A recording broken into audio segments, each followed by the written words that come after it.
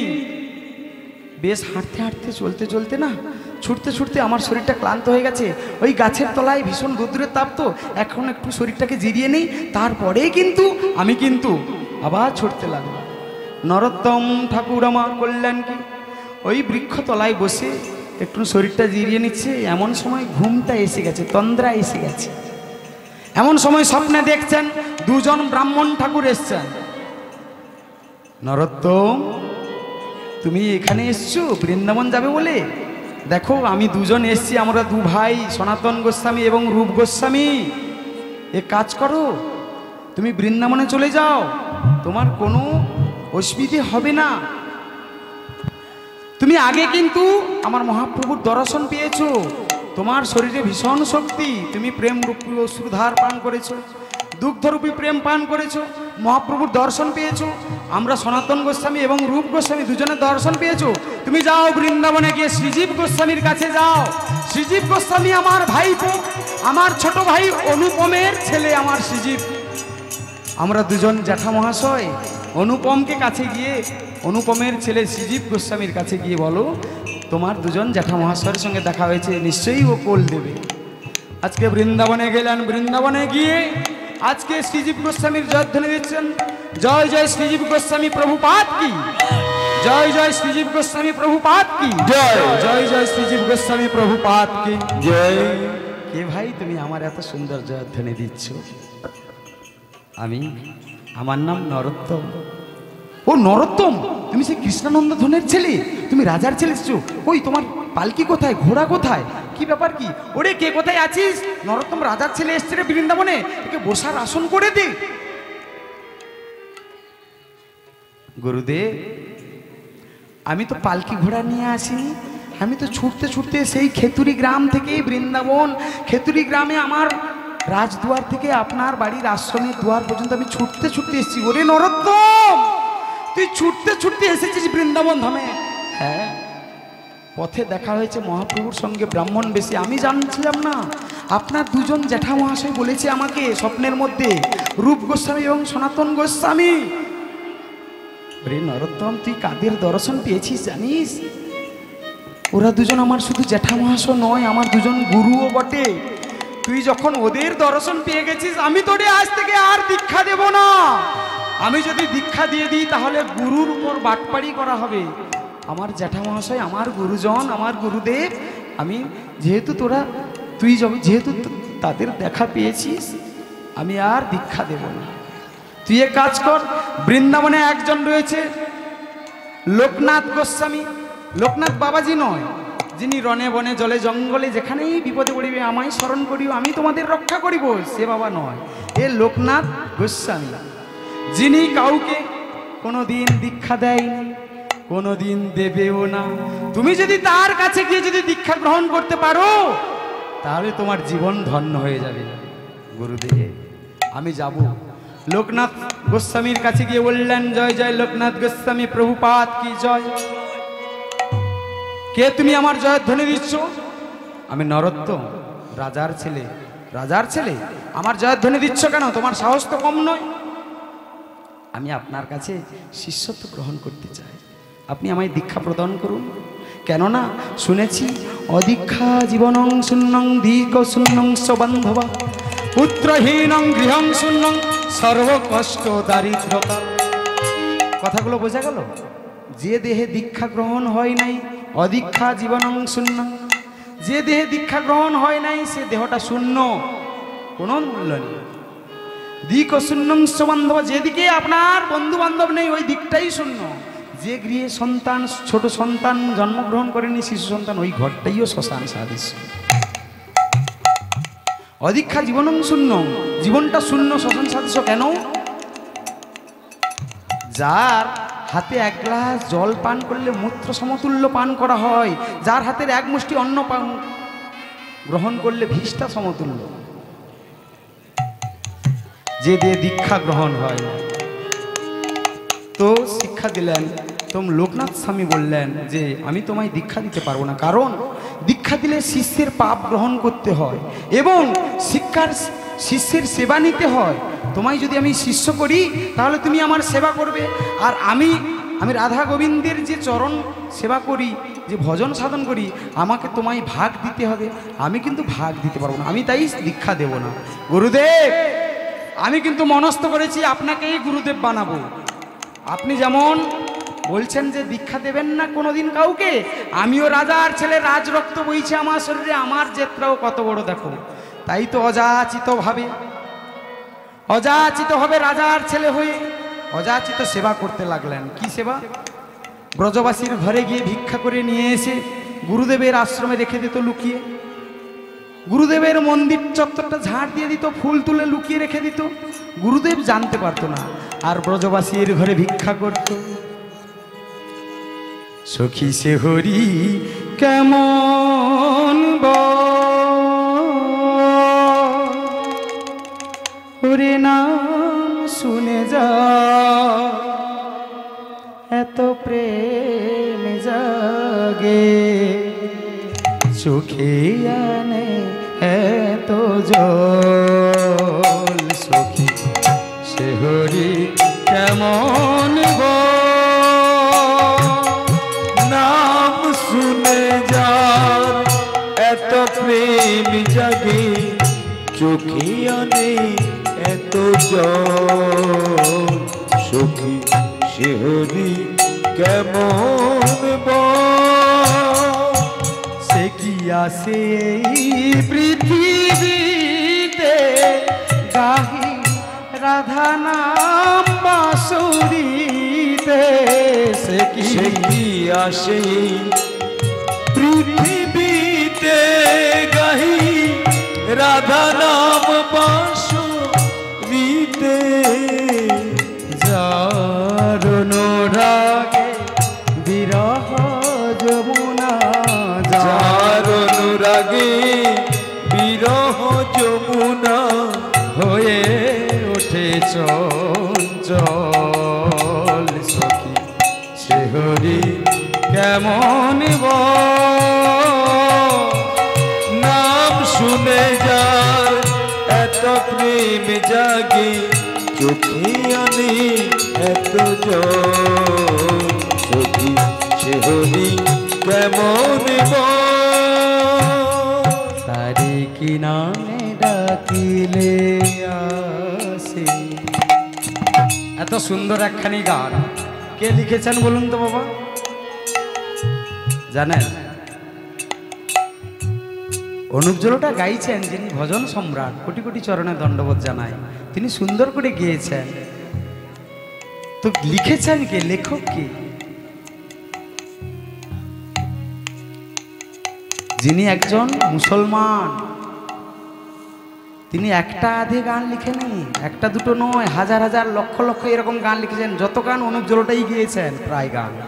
নজরুল ইসলাম। নজরুল ইসলাম তো নজরুল গীতি, তাই তো। তো ছোটবেলায় দুঃখ মিয়া, তো তিনি মুসলমানের ছেলে হলো, তার কি আছে?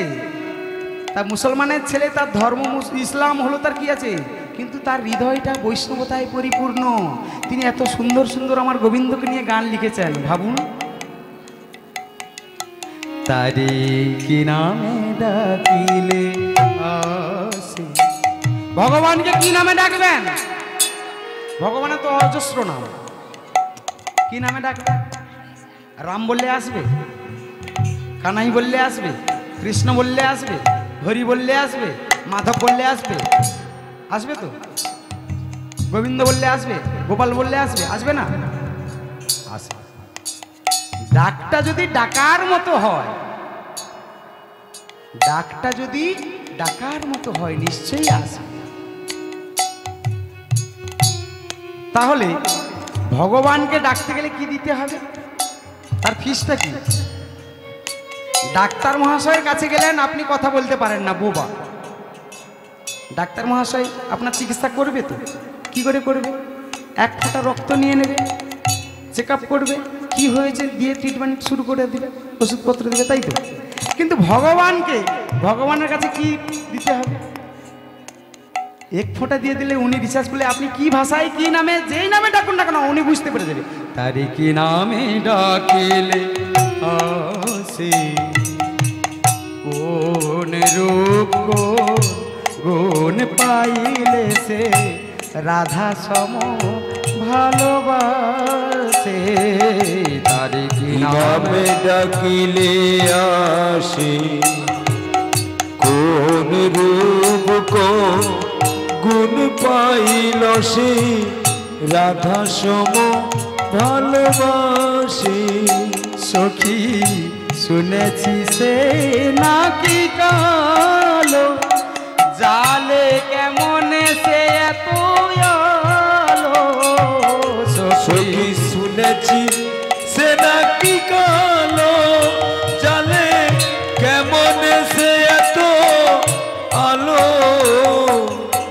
মায়া ভুলাইতে মায়া বিষে নাকি মায়া ভুলাইতে মায়া বিষে নাকি করে গো মায়ার ছল। সখী শিহরি তেমন নাম শুনে যার এত প্রেম জাগে, চোখে আসে এত জল। সখী শিহরি কেমন সখী শিহরি কেমন। নরোত্তম আজকে বৃন্দাবনে ব্রজবাসীর ঘরে ভিক্ষা করে লুকিয়ে রাখতো আশ্রমের কাছে, গুরুদেব যাতে না জানতে পারে। দীক্ষা তো দেয়নি, মনস্থ করেছে গুরুদেব আমার, কিন্তু দীক্ষা প্রদান তো করেনি, কর্ণে মন্ত্র দেয়নি। লোকনাথ স্বামী তিনি প্রতিজ্ঞাবদ্ধ জীবনে কাউকে শিষ্য গ্রহণ করবে না। শিষ্যের সেবা নিতে হবে, পাপ লেগে যাবে, ওর পাপ নিতে হবে। কেন আমি শিষ্য করব না? আমার ভজন সাধন, আমার গোবিন্দকে যে সেবা করি, যে পুণ্যটুকুন পেয়েছি আমি ভাগ দিতে পারবো না কাউকে। তো নরোত্তম ছাড়ার পাত্র নয়, রাজরক্ত বইছে, এরকম অযাচকভাবে সেবা করতে থাকে। তো হয়েছে কি, শীতের দিন, খুব শীত পড়েছে। গুরুদেব ওই রাত্রির বেলায় মানে ভোর রাত্রিরে যমুনাতে স্নান করতে যায়, ভিষ্ঠা ত্যাগ করে স্নান করে আসে। তো একদিন হয়েছে কি, প্রথম যখন শীত এসছে বেশ করে, তো ভিষ্ঠার উপরে পা পড়ে গেছে গুরুদেবের। ওই ভিষ্ঠায় পা পড়ে যেতেই যমুনায় স্নান করতে গেছে, আবার এসে ভিষ্ঠা ত্যাগ করছে। আমার নরোত্তম জানতে পেরে যায়, হাতে সেই ভিষ্ঠাগুলো পরিত্যাগ করে ঝোপ জঙ্গলে ফেলে আসে, পরিষ্কার করে যমুনা থেকে জল এনে ধুয়ে পুছে দেয়। আর গুরুদেব একদিন গুরুদেবের লক্ষ্য করে দেখলো, প্রত্যেক দিন তো এরকম পায়ে আমার ভিষ্ঠা লেগে যেত, আজকে কয়েকদিন হচ্ছে ভিষ্ঠা লাগছে না, কি ব্যাপার? একটু আগে থেকে গিয়ে দেখলেন যে ওই নরোত্তম সেবা করছে, বুকে জড়িয়ে ধরলেন এবং দীক্ষা দিলেন। হরে কৃষ্ণ এই বলে আমি এখানেই কীর্তন সমাপন করছি। হরে কৃষ্ণ। ভক্ত আরে ভগবানের মিলন হইল, ভক্ত আরে ভগবানের মিলন হইল, ভক্ত আরে ভগবানের মিলন হইল, ভক্ত আরে ভগবানের মিলন হইল। চান বদনে সবাই মিলে হরি হরি বল, হরি বল, হরি বল, হরি বল, হরি বল, হরি বল, হরি বল, হরি বল, হরি বল, হরি বল, হরি বল, হরি বল, হরি বল।